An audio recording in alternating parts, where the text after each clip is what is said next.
अस्सलाम वालेकुम। कैसे हैं आप लोग? ठीक है। अच्छा, आज मैं आपको तौबा के बारे में कुछ बताना चाहती हूँ। जैसा कि आप सब लोग जानते हैं, ज़िंदगी का कोई भरोसा नहीं है। हमें ये भी नहीं पता दूसरी सांस आएगी कि नहीं आएगी। हसन बसरी रहमतुल्लाह अलैह का की तौबा का वाक़या आपको सुनाती हूँ। वो कहते हैं कि एक दिन मैं बाज़ार जा रहा था, तो मैंने देखा वहाँ एक बहुत खूबसूरत औरत जा रही थी। वो जैसे चाँद का टुकड़ा थी। तो कहते मैंने उसको देखना शुरू कर दिया। उस औरत ने मुझे कहा कि तुम हया करो। कहते मैंने कहा कि मैं किससे हया करूँ? तुम हो ही इतनी हसीन, मेरी आँखें नहीं हटती तुमसे। तो उस औरत ने कहते 2-3 दफ़ा इन्हें टोका, लेकिन ये बाज़ नहीं आए, उन्हें देखते रहे। इसमें उस औरत ने कहा कि तुम्हें मेरी क्या चीज़ पसंद है? तो राबे बसरी ने कहा कि मुझे तुम्हारी झील जैसी आँखों में डूबने को मेरा दिल चाहता है।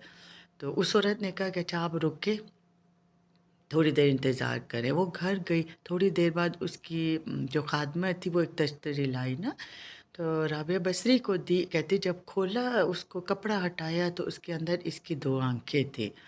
कहती है उसी वक़्त मैंने अपनी दाढ़ी को खींचा और ज़ारो कतार रोने लगा कि देखो राबिया बसरी, इस औरत भी ये तुमसे अच्छी थी, तुमसे अफ़ज़ल है कि इसने क्या किया और तुम क्या कर रहे हो? कहते मैं घर गया, मैं सारी रात रोता रहा, सारी रात इबादत की रोता रहा। और तो कहते ख्वाब में वो औरत आई मेरे, तो मैंने उससे कहा मुझे कोई नसीहत करो। उसने कहा तन्हाई में अल्लाह ताला को याद किया करो, और जब सुबह करो शाम करो तो इस्तग़फ़ार करो। उन्होंने यही तरीक़ा अपनाया, फिर उन्होंने इतनी इबादत की कि वो वली अल्लाह बने। तौबा में ताख़ीर नहीं करनी चाहिए। इसमें बनी इसराइल का एक शख़्स था, उसकी उम्र उसके नेकियों की वजह से बहुत लंबी थी। मतलब उसको बशारत आई कि तुम्हारी उम्र 1000 साल होगी। तो उसने कहा कि छोड़ो, अभी तो मेरी उम्र बहुत ज़्यादा है। तो वो गुनाह पे गुनाह करता गया। इसी तरह 900 साल रह गए, वो फिर भी गुनाह करता रहा कि अभी तो बहुत साल है। जब 100 साल रह गए तो उससे कहा बस छोड़ो, 90 साल तो मैं और गुनाह करूँ, अब फिर आखिरी उसमें साल में नेकियां कर लूँगा। इस तरह करते करते उसकी ज़िंदगी का एक दिन रह गया। इसमें भी उसने कहा कि नहीं नहीं बस खैर अभी तो एक दिन है ना, मैं बस कर लूँगा, नेकी कर लूँगा। इसी में उसका इंतकाल हो गया, उसे तौबा का मौका ना मिल सका। इसी तरह कहती है जब तौबा करो तो जब गुनाह करो तो फ़ौरन तौबा करो। हदीस शरीफ में है कि इंसान जब एक गुनाह करता है तो उसके दिल पे एक काला धब्बा बन जाता है। इसी तरह जब वो गुनाह पे गुनाह करता रहता है, तौबा नहीं करता, तो उसका दिल स्याह हो जाता है। इसी तरह अल्लाह ताला ने फरमाया कि जब हमने तुम्हें पैदा किया हम ही तुम्हें मारेंगे। जब तुम छोटे से थे, तुम अपने लिए दूध भी नहीं ले सकते, तो तुम दूध के लिए रोते थे। जब तुम गंदगी में पड़े होते थे, हमने तुम्हारी माँ के दिल में प्यार डाला, वो तुम्हें साफ़ करती थी, वो तुम्हें दूध पिलाती थी। फिर आखिर में तुमने इतनी अकड़ के चलना शुरू किया, तुमने गुनाह शुरू कर दिए, अपने आप को जवान हो के तुम अपनी जवानी को कुछ और ही समझते रहे, उससे गलत फ़ायदे उठाते रहे।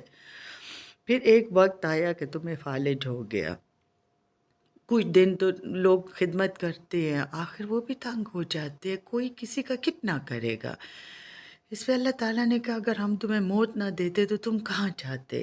और तुम्हारी मौत को भी हमने इतना खूबसूरत बनाया कि लोगों का ये फ़र्ज़ किया। मतलब देखो जब हम मर जाते हैं, हमें गुस्ल भी देते हैं, साफ़ कफ़न भी पहनाते हैं, जनाज़ा भी होता है। हालाँकि अल्लाह ताला के पैदा कर दे कुत्ते बिल्लियाँ बेचारे जिधर मर जाए, इनको घसीट के ढेर पे गान के डाल देता है, कोई पूछने वाला भी नहीं होता। तो अल्लाह ताला फरमाते हैं कि देखो हमने तुम्हारी मौत को भी इतना खूबसूरत किया, उससे भी इज़्ज़त दी।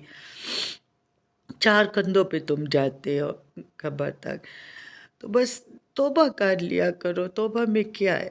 और कहते हैं कि जब जवान तौबा करता है तो कब्रिस्तान में 40 दिन तक मुर्दों पे अज़ाब नहीं होता। कहते हैं बुढ़ापे में भी तौबा नसीब हो जाए तो बड़े एहसास की बात है, क्योंकि कुछ लोगों के तो पाँव कब्र में होते, गुनाह पे गुनाह करते हैं। कहते जवान जब अपनी सारी जवानी नेकी में गुजारता है, कोई हराम काम नहीं करता, तो क़यामत के दिन अल्लाह ताला के अर्श के साए में होगा। ज़िंदगी का कोई भरोसा नहीं है, क्या पता अगले पल हम हो या ना हो। अब اپنی زندگی سنوارو، نیکیاں کرو، توبہ کرو. گناہ تو انسان سے ہو جاتے ہیں، ہم فرشتے تو نہیں ہیں. گناہ گار ہے، گناہ بھی کرتے ہیں، لیکن گناہ پہ ڈھیٹ مت بنو. توبہ کرو. اللہ تعالیٰ کی بہت رحمت ہے، وہ تو ہر وقت بلاتے ہیں. کہتے ہیں کہ جتنا اللہ تعالیٰ اپنے بندے کی توبہ کے انتظار جس شدت سے کرتا ہے نا، اتنا کوئی انسان کسی کے کسی کام کا انتظار نہیں کرتا. اللہ سے معافی مانگو، اس سے رجوع کرو. 2 دن کی زندگی ہے، چھوڑ دو یہ گناہ. کسی کا حق مارنا، لوگوں پہ ظلم کرنا، یہ جو مہنگائی ہو رہی ہے، ذخیرہ اندوزیاں لوگ کر رہے ہیں، لوگ بھوک سے مر رہے ہیں. آٹے کی ایک بوری کے لیے ایک جوان آدمی 5 بیٹیوں کا باپ تھا، اس کی ڈیتھ ہو گئی. یہ کیا ہے؟ خدا را آپ بھی سنبھل جاؤ. کچھ لے کے نہیں جائیں گے، پتہ نہیں کفن میں نصیب ہوتا ہے کہ نہیں. میں نے پہلے بھی کہا تھا کفن میں جیب نہیں ہوتی. ان چیزوں سے باز آ جاؤ پلیز، میری ریکویسٹ ہے آپ لوگوں سے.